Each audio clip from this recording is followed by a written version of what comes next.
Ciao, eccoci su Book Game Magic. Non so se qualcuno aveva già visto il mio video di Natale, ma adesso sarà diverso, perché ovviamente avevo sbagliato a caricarlo e quindi ho scartato una parte fondamentale della storia.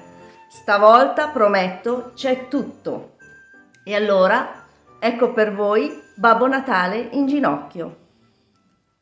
Scendendo dall'autobus, la signora Calimera si strinse nella sciarpa. Il vento gelido della Lapponia si divertiva a intrufolarsi dappertutto. Un dappertutto dove si preferiva sentire caldo. Il berretto di lana in testa alla sua amica Zaira era davvero indispensabile, ma non era nulla in confronto alla tuta da sci super imbottita del signor Boris. Lui aveva dichiarato guerra al freddo e quando Zaira aveva regalato a tutti loro per Natale un viaggio a Rovaniemi, al villaggio di Babbo Natale, non era riuscito a entusiasmarsi. Tuttavia, non avrebbe rinunciato a una vacanza con le sue migliori amiche. Per questo si trovava lì. Bambini correvano dappertutto. Elfi e umani si incrociavano davanti alle botteghe di souvenir e ai negozietti di giocattoli in legno. L'atmosfera era perfetta. La luce azzurra del dopopranzo annunciava la lunga notte del nord. Gli addobbi brillavano sui tetti e sui davanzali. Chioschi distribuivano cioccolata calda e biscotti allo zenzero, mentre il grande albero di Natale svettava sfavillante di fronte alla casa di Santa Claus. Qui Babbo Natale lo chiamavano così. Boris corse avanti ad accaparrarsi gli spiedini di spumoni abbrustoliti da offrire alle sue amiche. Invece loro due si accodarono alla fila per entrare in casa Natale. Avevano parecchie famigliole in attesa prima di loro, però erano al riparo sotto il portico in legno che girava tutto intorno alla loro casa. Si gustavano i dolciumi offerti dal signor Boris ed erano tutti insieme. Perciò si godevano ogni momento di quella vacanza serena. Accanto al villaggio si poteva visitare anche la grotta di ghiaccio dei Folletti Bianchi e pattinare sul laghetto delle Renne. Di certo le attrazioni non mancavano, ma incontrare Babbo Natale le superava tutte. Boris cominciò a notare che i giocattoli nelle vetrine mostravano il taloncino del prezzo. Come mai Babbo Natale, che portava doni a tutti i bimbi del mondo, nel suo villaggio li vendeva in cambio di soldi? Anche Zaira aveva notato qualcosa di strano. Una ragazza elfo che aveva incrociato poco prima ora si stava dirigendo alla fermata dell'autobus. Ma non era più un'elfa. Indossava un cappotto fucsia e dopo sci e chiacchierava al cellulare mentre si metteva il rossetto. Tutto ciò era molto umano e molto poco elfico. La fila avanzava lentamente. Presto sarebbero entrati nel calduccio di casa Natale. Però i nostri tre amici cominciavano ad avere dei dubbi su tutto il villaggio. Avevano forse sbagliato posto? Li avevano imbrogliati e lì non c'era il vero Babbo Natale? Che fosse tutto finto. Il colpo di grazia arrivò quando misero piede nel salotto del babbo. Loro e altre decine di persone si accalcavano contro il cordone di velluto rosso che delimitava l'area davanti al camino. Lì un panciuto signore, vestito da Babbo Natale, sorrideva e salutava tutti, facendo tintinnare la campanella che teneva in mano. Vicino al cordone c'erano persone vestite da elfi che controllavano che ci si avvicinasse a quel Santa Claus uno alla volta.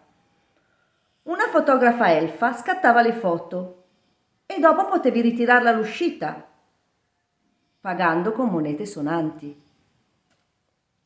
Boris, Zaira e Calimera si ritrovarono fuori senza neppure accorgersene. Ognuno era perso nei suoi pensieri e non riusciva più a credere che quello fosse il vero Babbo Natale. La magia se n'era andata e la delusione li stava intristendo. All'improvviso si udì del trambusto provenire dal laghetto ghiacciato. Tutti e tre si affrettarono in quella direzione. Era iniziato lo spettacolo di fuochi d'artificio, ma dalla parte opposta del lago un bambino era sdraiato sul ghiaccio e piagnucolava. Nessuno pareva essersene accorto. distratti come erano tutti dalle scie luminose che solcavano il cielo stellato. Senza pensarci due volte, Boris, Zaira e Calimera iniziarono ad avanzare sulla lastra di ghiaccio. Senza pattini era un'impresa impossibile, ma il bimbo continuava a lamentarsi e loro dovevano aiutarlo. Ad un tratto una folata di vento più forte fece sollevare lo sguardo di Boris, che rimase impietrito. La slitta di Babbo Natale, quello vero, stava sfrecciando fra le stelle. Le renne puntarono verso terra e quando furono abbastanza basse, lui saltò giù accanto al bambino. L'omone si inginocchiò ed aiutò il piccolo a liberare il pattino dal laccio in cui si era impigliato. Dopodiché aprì il sacco, tirò fuori un nuovo paio di pattini splendenti e così come era arrivato Babbo Natale se ne andò. Gli occhi del bimbo luccicavano di gratitudine e meraviglia. Ormai il bambino non aveva più bisogno di loro, quindi Boris, Zaira e Calimera rinunciarono a sforzarsi di mantenere l'equilibrio e si accontentarono di scivolare sul sedere spingendosi e ridendo. È proprio vero, disse infine Calimera con un sospiro. Che cosa è vero? Chiese Zaira, incuriosita. Calimera le sorrise e spiegò.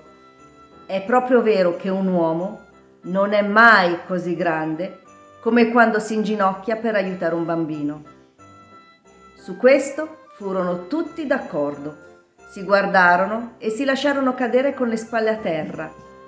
La volta stellata risplendeva nella notte ed un colpo di vento li sfiorò, mentre la slitta con le renne sfrecciava su di loro riempiendoli di luccicanti cristalli di neve. Babbo Natale sorrise e mentre si allontanava il suo inconfondibile «Ho ho ho!» riecheggiò nella notte. Boris, Calimera e Zaira si presero per mano e restarono lì a guardare l'amore che si spandeva per il mondo. E allora adesso tanti auguri di buon Natale da parte di Bookgate Magic, della signora Calimera, della signora Zaira, del signor Boris e da me che sono Alessia. Vi auguro un Natale meraviglioso e come sempre vi chiedo di iscrivervi al canale.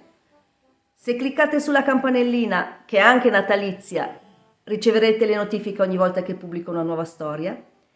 E un like. Grazie mille.